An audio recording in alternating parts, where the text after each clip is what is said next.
Baiklah, di video kali ini saya akan menjelaskan tentang kriteria pemilihan judul penelitian. Berdasarkan pendapat dari Dr. Julian Noor, dapat disimpulkan bahwa dalam judul harus mencakup berikut.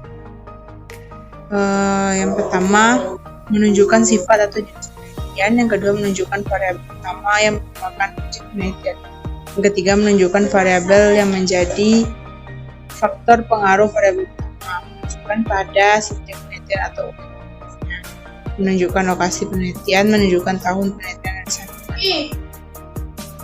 Menurut Dr. Mardalis dalam bukunya yang berjudul Metode Penelitian Serta Pendekatan Proposal dalam memilih dan menentukan judul harus memperhatikan hal berikut. Judul sebaiknya yang menarik minat peneliti. Yang kedua, judul yang dipilih mampu untuk melaksanakan penelitian.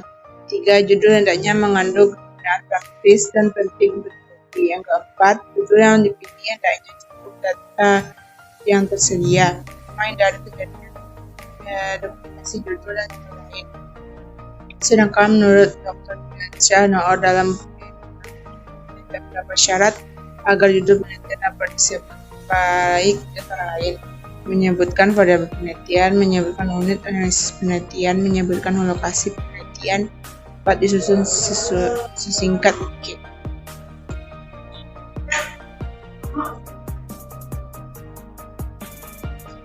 Yang kedua, menjelaskan tentang masalah.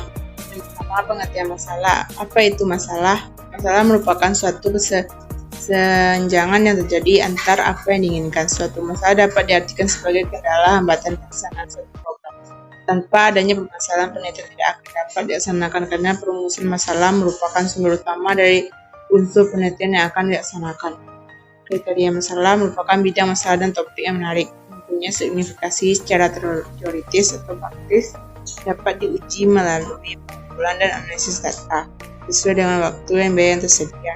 Sumber ide masalah, bacaan terutama hasil penelitian, diskusi seminar, pertemuan ilmiah, pernyataan pemegang otoritas dalam pengetahuan pengalaman pribadi, menentukan masalah. Itu bila ada informasi yang mengakibatkan munculnya kesenjangan dalam data. Yang kedua, bila ada hasil penelitian terkaji perkembangan, bila ada suatu termasuk sama penelitian.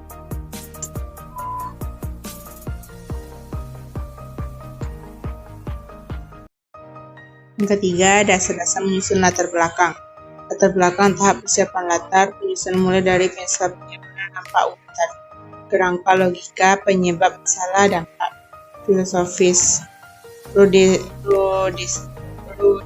pemikiran berdasarkan filsafat Pancasila, aspek budaya sejarah, historis untuk masalah yang ada, empiris untuk memenuhi kebutuhan masyarakat.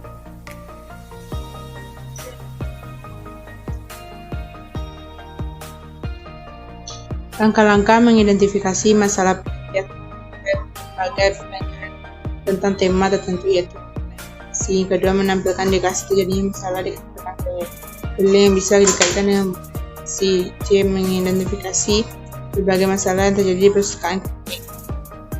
Dia merumuskan masalah dalam suatu bagaimana yang dapat mendiskusikan penelitian yang akan terjadi. Selanjutnya, batasan penelitian masalah penelitian yang baik adalah masalah yang sesuai dengan kebutuhan dan peneliti, baik dalam hal teori, waktu, biaya maupun tenaga. Tidak semua permasalahan harus diteliti, karena itu harus ada pembatasan masalah perlu dilakukan mengingat keterbatasan yang ada pada peneliti, baik dalam dana, waktu maupun teori yang dikuasai. Pembatasan masalah hendaknya menjelaskan jenis penelitian yang dilakukan, variabel yang diteliti, objek dan waktu penelitian. Contoh penelitian yang dibatasi pada pengaruh lingkungan kerja, iklim organisasi, dan kebutuhan terhadap kerja karyawan bagian produksi PT ABC.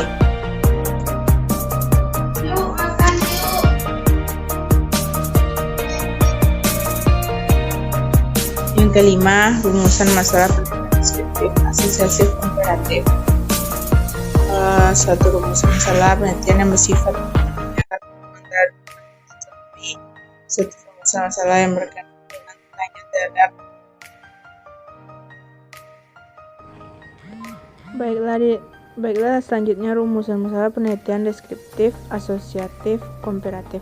Deskriptif, suatu rumusan masalah yang berkenaan dengan pertanyaan terhadap keberadaan variabel mandiri baik hanya pada satu variabel atau lebih variabel yang berdiri sendiri. Contoh, bagaimanakah sikap mahasiswa terhadap kebijakan kampus Merdeka? Asosiatif, suatu rumusan masalah penelitian yang bersifat menanyakan hubungan antara dua variabel atau lebih. Tiga bentuk hubungan, hubungan simetrik, suatu hubungan antara dua variabel atau lebih yang kebetulan bersama.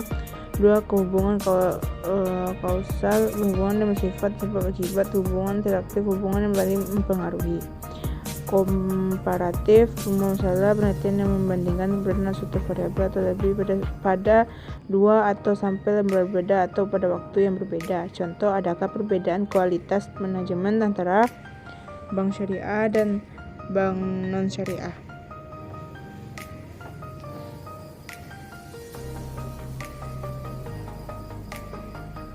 Tujuan dan jenis penelitian. Tujuan umumnya itu tujuan eksploratif. Penelitian dilaksanakan untuk menemukan suatu atau ilmu pengetahuan yang baru datang dalam bidang tertentu. Ilmu yang diperoleh melalui penelitian betul-betul baru belum pernah diketahui sebelumnya. 2. Tujuan verifikatif. Penelitian dilaksanakan untuk menguji kebenaran dari sesuatu atau ilmu pengetahuan yang telah ada. 3. Tujuan pengembangan. Penelitian dilaksanakan untuk mengembangkan suatu ilmu pengetahuan yang telah ada. Jenis, berdasarkan hasil atau alasan diperoleh. 2. Berdasarkan bidang teliti. 3. Berdasarkan tempat penelitian. 4. Berdasarkan teknik yang digunakan. 5. Berdasarkan bidang garapan. Pendidikan. Yang pertama, kegunaan atau manfaat penelitian pendidikan. Kegunaannya sebagai bahan masukan agar lebih meningkatkan kembali mutu pembelajaran. Manfaat bagi peneliti institusi pendidikan dapat digunakan sebagai kontribusi dalam menanamkan minat, motivasi, dan sikap dari mahasiswa.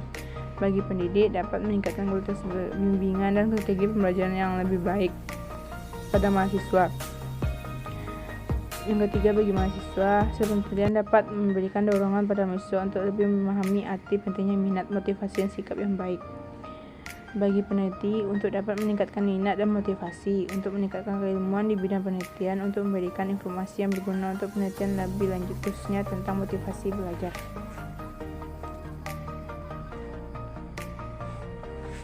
Spesifikasi produk. Pengertiannya merupakan langkah awal dalam menentukan desain produk secara rinci dan mendalam. Tujuan dari penggunaan produk, siapa yang menggunakan produk, serta deskripsi penggunaan produk.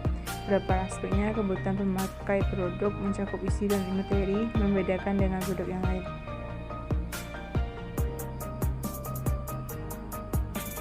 Asumsi dan keterbatasan penelitian. Asumsi merupakan landasan untuk menentukan karakteristik produk yang dihasilkan dari membenarkan pemilihan modul, prosedur pengembangannya. Keterbatasan merupakan keterbatasan dari produk yang dihasilkan untuk memecahkan masalah yang dihadapi, khusus untuk konteks yang lebih luas. Pengembangan media berdasarkan asumsi. Media papan kartu bicara untuk media pembelajaran tematik. Media papan bicara diharapkan dapat menambah fokus siswa dalam belajar.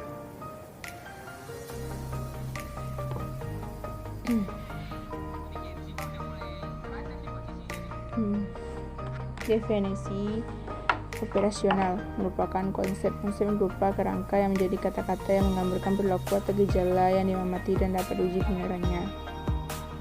Menurut Siogono, variabel independen menurut Sugeng definisikan adalah variabel mempengaruhi atau yang menjadi sebab perubahan atau timbulnya variabel independen. Variabel independen adalah variabel yang mempengaruhi atau yang menjadi akibat karena adanya variabel yang mempengaruhi atau yang menjadi akibat karena adanya variabel bebas.